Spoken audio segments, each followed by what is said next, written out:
According to the MIT Center for Information Systems Research, companies in the top quartile of employee experience were twice as innovative as those in the bottom quartile, based on the percentage of revenue from new products and services in the past 2 years. The company's ability to develop new solutions and seamless experiences for customers was also reflected in the significantly higher customer satisfaction rates, as shown in the average net promoter scores in the two groups. The research further saw a 25% increase on the industry-related profitability measure in the survey, indicating that those companies scoring higher in employee experience are lowering costs and/or increasing revenue to shift their performance relative to competitors. Another study by the Society of Workforce Planning Professionals showed that the average contact center turnover rate to be about 30 to 45%. Agent churn is not uncommon in the industry, but does merit close examination because of the significant cost to recruit, hire, and even train new talent, particularly for organizations with lower operating budgets. Excessive turnover rates above the average of 18% can be damaging to your business, let alone 30 to 45% that the contact center is currently seeing. In fact, numerous studies have shown that the cost of replacing an employee is about 1/3 of that employee's salary. Welcome to Next Level Hiring, the surprising benefits of language screening. I'm Matt Wujak, CCW digital writer and analyst, and I'm joined by two speakers today. Your speakers today will be covering some of these issues, or more so opportunities behind employee experience, talent acquisition and retention, and more technical terms in language screening. First on the list, we have Brody Horton, VP of Client Success at Immersion. Brody's role includes training Immersion's BPO customers on successfully using automated language testing to improve their talent acquisition process. Brody has over a decade of experience in sales, marketing, and entrepreneurship. He has started multiple businesses, including a small BPO, relying on the expertise of stay-at-home moms. Next on the list, we have Benjo Markland, COO of Focus Services. As the COO of global BPO and ITO company, he is always on the move. With multiple direct reports and P&L accountability at his fingertips, being process-driven and data-focused predicts his success. He's a leader in the industry, having taken on dying locations, sick accounts, and struggling leadership, and turning them into a profit powerhouse. Having worked in every position in the contact center from the ground up, he knows what it takes to have success. Brody and Ben, over to you. Awesome. Thanks, Matt. Benjo, it's good to be with you again. One interesting fact about Benjo that wasn't explicitly stated in his bio is, Benjo, you've lived in El Salvador now for, 14 years? Is that right? Over the last 20 years, I've lived here about 11 years. This stint I've been here about 9. And all of that has been while you've been working for Focus Services, right? Or has it been for multiple different? I did some church mission service here for a couple of years back in the late 90s, early 2000s. And then for the last 9 years, I've been here for Focus Services.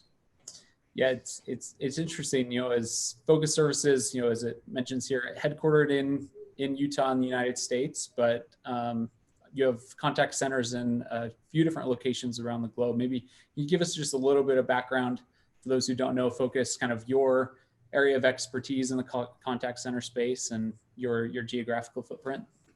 Yeah, no, absolutely. Yeah. So Focus Services, been around 25 years. We started out of Roy, Utah.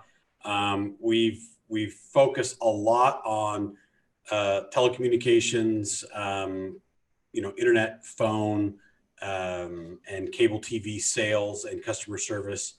We've done that in a lot of our sites all around the world. We have centers in the Philippines, in Central America.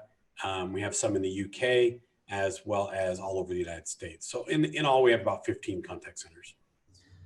Hence there in your office, the multiple clocks to keep you on track, right? That's exactly right. So whenever someone wants to set up an appointment with me, I look back and say, okay, well, let me see what time it would be best based on where you are. So that's one of the funnest things about working in the contact center space and with our clients at Immersion.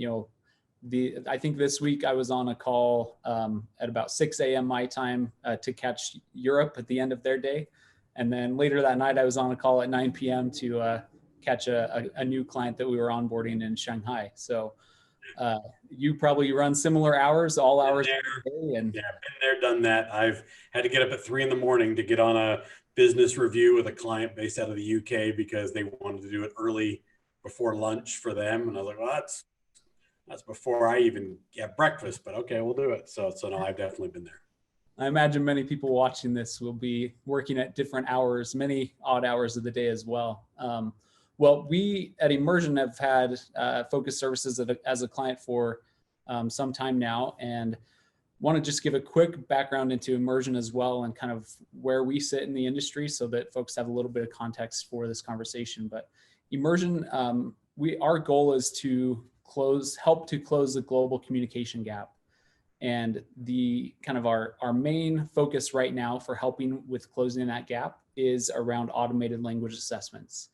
So we provide language assessments that assess for speaking, listening, reading, grammar, vocabulary in 7 different languages on the reading and grammar side, and then 7 languages as well on the speaking side.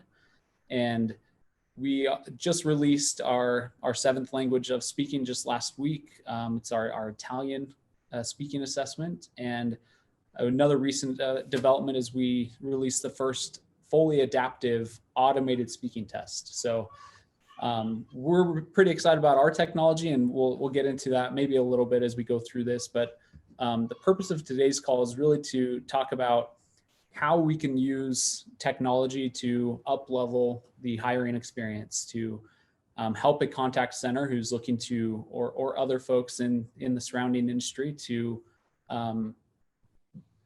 reach their goals and their objectives. And one of the fun things about my job as Vice President of Client Success is that my title is very descriptive of what is important to me. And that is the success of our customers and their goals and objectives. And, Benjo, as we met a number of months ago and started talking about your process and what you were doing with language assessments and what your goals and objectives were, that's where we were able to find a good fit and find some synergy and work together. I'm curious if maybe you can give us a bit of a sense from the recruiting standpoint at Focus Services. How has language testing affected your growth in the past, and what have you been doing to assess for language over the past few years?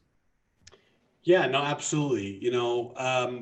One of the hardest parts, especially when you have a contact center that's in another country, primarily everybody always thinks that your contact center only handles local clients in that language. And so a lot of times you have to explain to them, well, we came here for the English, not just for the Spanish or for whatever the local language or dialect is. And so the first question will often come out was like, well, how do you know if they speak English well enough? And for a long time, we would have this process where you would have to, you'd have to kind of train your local recruiters on how to identify what was a high quality English speaker. And usually you graded it just by a percentage, they speak 85%, they speak 90%. And I found myself over the years, every a few months, having to go back in and recalibrate, me being a native English speaker born in the United States, I have to go back and recalibrate with them, which caused a lot of headaches because it slows down your process in recruiting. But then you also increased your client complaints because these lower English level speakers or language speakers would kind of work their way into the system as a recruiter got tired, burned out, saw 50 candidates in a row, just started passing people, whatever. And also the client calling is like, hey, I thought we were getting this level of English and I got this. And then I'll go listen to it and it's like, oh, you're right. We'll replace that person. And man, cost goes up, attrition goes up, all the things happen. And so that was kind of my day-to-day story. And we tried to incorporate some free tools and things that we would do and even hire recruiters who were native speakers. But once again, human error, you get tired, you get burned out, you start to get used to hearing the same accents over and over again. And people started making those decisions. And that was probably a primary factor for us. And we've got to find a better solution that could kind of solidify what our standard is and help that standard happen and push that through. Yeah, I'm curious how much of the how much is of the job kind of criteria for hiring an applicant? How much of that is language based?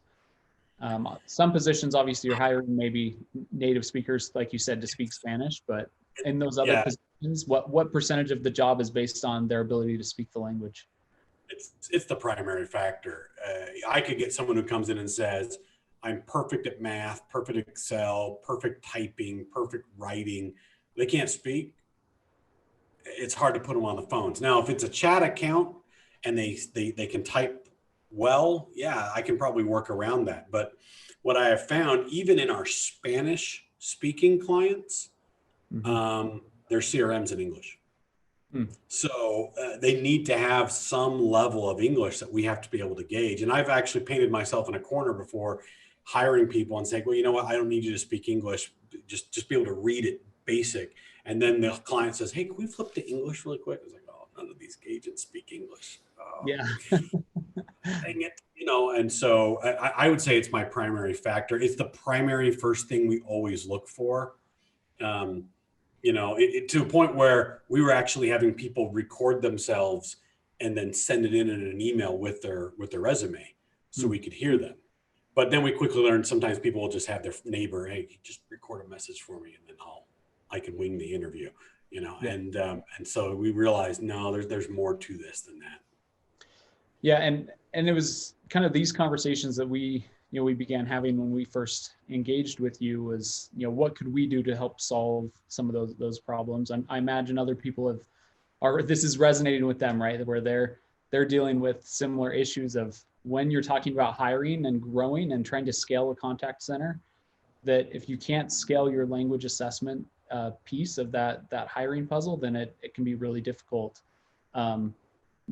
We've found success with you, obviously, with our automated language assessments, but I want to talk as well, not so much just about our assessments, because I want this session to be more about just the ability to scale and grow and continue to hire. As you transitioned from recruiters, assessing as best they can, like you said, a 95%. What was any motivating factors you talked about? One, being able to have a consistent ability to measure language. Were there other motivating factors in kind of having an automated tool versus just your recruiters? Yeah, absolutely. There were a couple of things. I think probably one of the biggest things was speed. We really wanted to increase the speed of being able to recruit people. And we've started to notice a number of our partners wanting to be involved in the recruitment process simply because they wanted to ensure the English was at the level they expected.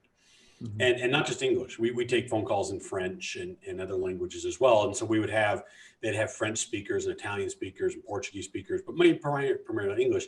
This would delay this recruitment process dramatically. So we would spend 2 or 3 weeks getting you 15, 20 candidates. Then they had to go back and re-listen to all of them and talk to all of them.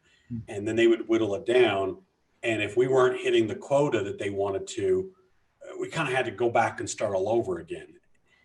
If the client wasn't interested in observing, it still took me 2 or 3 weeks to get 20 great candidates. And if anybody who's ever worked in a contact center knows, you hire 20 first day, not all 20 are going to show. You're going to probably lose 2 or 3. And then you do other things like background checks and drug tests, and you might lose a couple more. So now you're already behind the 8 ball. And so I was telling the team, how can I recruit more, recruit faster, and get the partner out of the process of slowing it down? Because sometimes their schedules were horrible and it made it even longer. And that was kind of another big piece to me. I wanted to be able to go to my partners and say, hey, I can get you 20 in a week and a half. I can get you 20 in 2 weeks that are, C1 English, 90, 95% English. They've got all the skills that you're looking for, grammar, and you don't even have to worry about it. They're going to come right in ready to work. How can I get that done in 2 weeks instead of waiting 3 or 4? Yeah. Yeah. Shortening that time from that recruiting pipeline. And also, I imagine that helps with the candidates as well. I've heard from other folks that, if you wait 2 to 3, 4 days to get back to a candidate, they may no longer be a candidate, right? They've moved on. 100%. If you live especially if you live like in Central America or in the Philippines, the call centers are a dime a dozen. So, there's plenty of call centers. Most people are not applying to one center. Okay. Yes, you get your goldens who are like, dude, I just really want to work at Focus because I heard it's awesome. But you got a lot of kids who are coming out of English academies, or they're coming out of school, or they're maybe currently working at a call center and they're tired there, they're burned out, or they know they can't move up because of tenure reasons. So they're going to apply at 5 places. So if I don't move fast, they're gone. And that's partly why they don't show up to training your first day, is because they got 3 offers. And mine might have been the last, or it might have been the first, I don't know. And so they go there and they go the other direction. And so, yeah, we'll lose those candidates just as well. And I would think maybe if I add one more piece to it, recruiters are not cheap. If you're hiring recruiters, they're expensive because they have to be able to speak a kind of a native level English. They're very analytical, and these are good people. I wanted to see, could I do this with maybe 1 or 2 less recruiters, or could the recruiters be better utilized with their time? And so we were kind of looking for some additional cost savings that we saw there, because we weren't calling people back as much. We weren't doing 2nd and 3rd and 4th interviews as much, and I could process through that process a lot faster. Yeah, I remember when we first implemented the automated speaking assessment, there was kind of passing it through the ranks of the recruiting team and the talent managers. There was some desire at the beginning from the team to use it as kind of just a confirmation test at the end of the process. We've decided to hire John. Does he now speak, the right level of English that we think he does? And then we actually adjusted that together to move that to more of the front end of the pipeline. Maybe can you talk a little bit about that friction? Was there any friction there or pushback from your recruiters? I know they're trying to meet a quota, right? Or is there fear in moving kind of an automated test at the beginning that it will hurt them? And in what ways have you found it to be beneficial? Yeah, I think there's always a little bit of resistance whenever you implement a new technology or a new product or a new process. I think me personally, I could have done a better job of explaining to them my end vision for it. But we put it out there. We asked them to do it. We did a few tests before we actually signed on. We actually got a few tests that we just kind of tested to see how the English would come out, and it came out really well. But I think that was the concern, is they're like, man, can I really put my confidence and faith in this? And then the test results will come out. And so they did. They started putting it more at the end with the people they already knew they were going to hire to kind of confirm. And then when I came back and explained the vision of like, hey, how can we get this done faster? How can we get this more efficiently, more effectively? How can you guys stop sitting there all day doing these burnout tasks of call, listen, and just get to the crux of what real recruitment is, of finding us the diamonds in the rough. Yeah. Then they started saying, hey, that makes a lot more sense. Let's put this at the first. And I said, let's just get everybody through it and only interview the top candidate. The number one issue is English. Let's only interview the best. Yeah. And then our talent pool will increase. Our performance will increase. Clients will want to be with us more because they know they always get the best of the best. Man, once they kind of capture that vision, it really started to change their mind, and it was easy to put it at the first of the process instead of at the end. So now it's been in place for a bit, where now they're only interacting with those who are at an acceptable level of English ability. Have you seen that increase in speed to the speed to hire and the ability to, you're still hitting your quota and able to meet your goals? Yeah, no, absolutely. In fact, I was just talking to a partner today who he had primarily did not want a line of his business with us in the country in El Salvador, simply because he was concerned about that English level and what would happen. And I told him, hey, I've been working with Emmersion. I've got this new deal. We're doing these evaluations. Let me put some people through. And he's already asking us to grow now. We've already seen NPS go up. We've already seen CSAT concerns go down. And he's like, okay, let's do 15 more. Let's go. And now he's talking about French. So I'll be talking to you about French assessments at the beginning of the year. So, hey, I speak French, so I always love when we get French, add additional French assessments to an account. So that's great. Similar along those lines, you mentioned once in a conversation we had that, before using an automated assessment tool, you would get these RFPs And when you're presenting for an RFP or you're trying to quote out for an RFP or an RFQ, you've never had a good answer as to what you're doing for language assessment. And now you do. I'm curious, what have you changed in your process of what's providing that answer in those RFPs, those RFQs, and trying to grow your business and using it as a sales tool? Yeah, absolutely. Man, I dreaded that question because we're like, I'm using a couple online free assessments, and then I got my recruiters really nice and trained. I'm actually leading with it now. It's actually kind of a selling point for me to lead out and say, by the way, okay, I'm using artificial intelligence to create this profile of the agents. You tell me what you're looking for. I can do the analysis. Our system is going to pick the best English speakers for you. When I say those words like artificial intelligence, the adaptiveness of the test, and I tell them that I've personally taken it, okay, for my Spanish, I speak Spanish, that changes the whole conversation, and they take it more seriously. Okay, I know that you're going to give me the real deal and not just sell me something in an RFP and then really just go grab people off the street and stick them on the phones. It's made a huge difference. Yeah, no, that's great. We at Immersion, we're really big about data, and I imagine the higher you go in an organization and in a contact center, the more you see that. As a COO of Focus, I'm sure you're seeing and caring a lot about that data-driven approach, right? You've talked about the ability, Focus has unique ability to go in and open a contact center in a new location really quickly and scale up fast and grow really fast.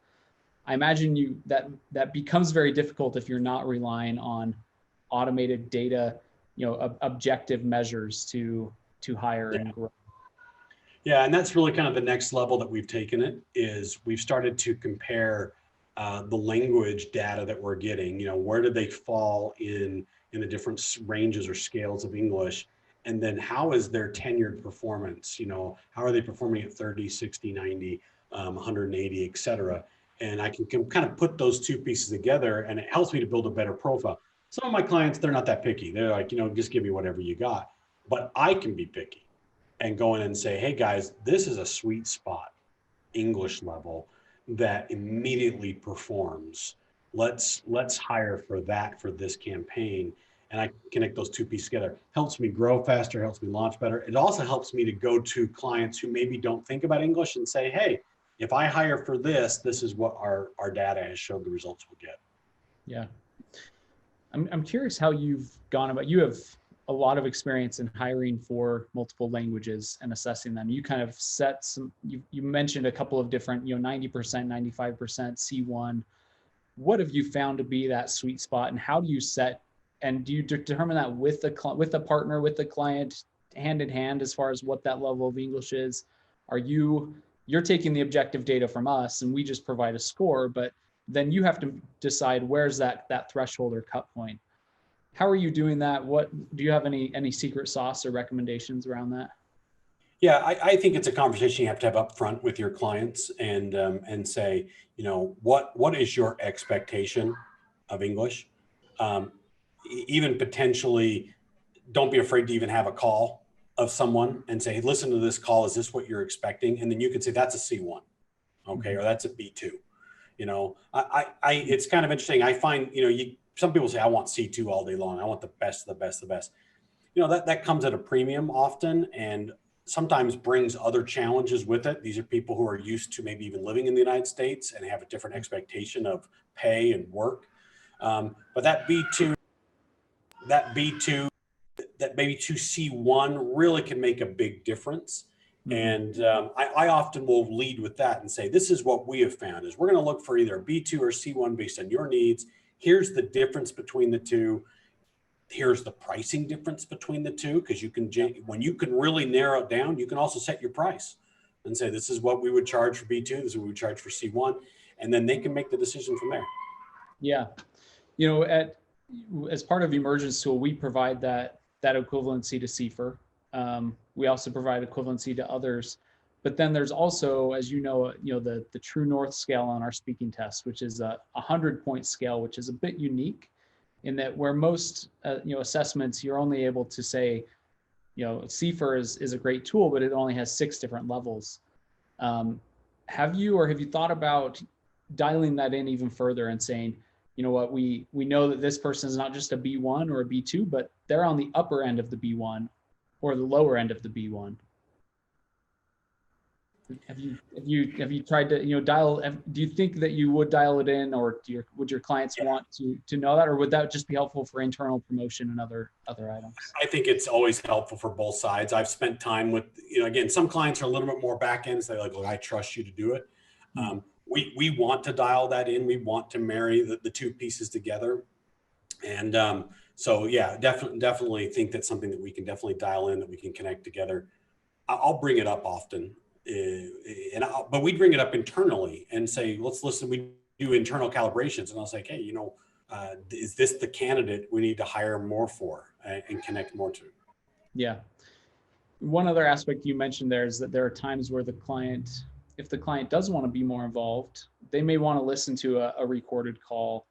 Another aspect of the Immersion speaking assessment, the way it works is that has a first part, which is a listen and repeat section, which allows for the candidate to get, they listen to a prompt, they repeat it back, and then the AI goes to work to measure how well they were able to reproduce that ability level or that prompt.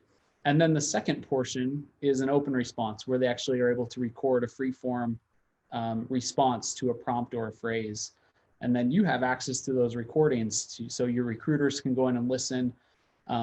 You could even share those with your clients, and all of that can happen ahead of time before your recruiters have even interacted with these people, right? Where you already have a recording of them responding to a situation. Can be customized as well, the prompt, so it's specific to your industry. Do you see that something that you would find valuable internally or with the clients as well, of sharing those audio recordings? Yeah, I think there's a piece to it that maybe people don't think about recruitment, is you should treat your recruitment team probably very similar to the way you would treat a call center, and calibrate with your recruiters. And so you can take those sample recordings, you can take those responses, you can put those together and help them to see, hey, this is what it really sounds like, this is what it really, really looks like. And the same thing with the clients as well. If they're very interested, or even an RFP type standpoint, you can give them samples of like, this is what our reporting looks like, this is what we're looking for. These are some of the samples we've got. I've had clients, they'll come to me and say, I know I told you X and we're working on it, but it's just not seemed to be working for me. Well, let me show you what the next level would be. Let me play some samples for you. Let me show you what some of that data would look like and what we're seeing. It could help you from a pricing standpoint, but also can help you from just a pure attrition standpoint, because you're not picking people and then having to drop them because they just weren't a great fit. Yeah. Well, I appreciate you sharing, some of these insights, Matt, to what you had brought us in with the intro of some of those kind of high level metrics in the contact center space around attrition, recruiting, ability to scale and grow. Benjo, I'm glad that we've been able to work together to help focus in that regard. We've learned a lot from you as well about ways that we can improve our product to better improve the recruiting and hiring process. And we're an open book in terms of client feedback for improvement, and you've been great about that. So appreciate you hopping on and discussing some of this with me today. Can I add one more thing? Yeah, for sure. In the marketplace, this is something I didn't expect. We've had employees tell us they think we're more professional. They've said, we want to go work for Focus because you use professional testing and you prove that it's real, because it's very competitive to get into a call center at a high level. And I've had a number of people say, gosh, it really wasn't just like some Google Doc and we were uploading a video or something. This was like, this is a real professional assessment. And I really liked that experience. I was surprised in that feedback when we asked our employees how they felt about it. I thought they would say, oh, we hated it. No, most of them said, it made you look really professional. We appreciated it. So it was good. When you talked about, they're applying to 5 other places at the same time, that can certainly help you up your game. And one, not just look professional, but also they feel confident that it wasn't just, somebody on the phone evaluating if they speak English well or not. It was, an automated third-party assessment, and they get a score right then, about after about 10, 15 minutes and know, what their score was and what their ability was, and see that certificate, and they have that to hold on to as well. So, well, I appreciate that. Matt, thanks for having us today. Yeah, thank you, Benjo and Brody. I mean, certainly such a relevant and timely solution during a time of need, especially in a very changing workplace environment. So I appreciate you guys sharing your insight. And for those of you listening, feel free to reach out to Benjo and Brody, and their contact information should be on the right-hand side of your screen. And feel free to tune in to the rest of the event. Thank you, guys. Thank you so much.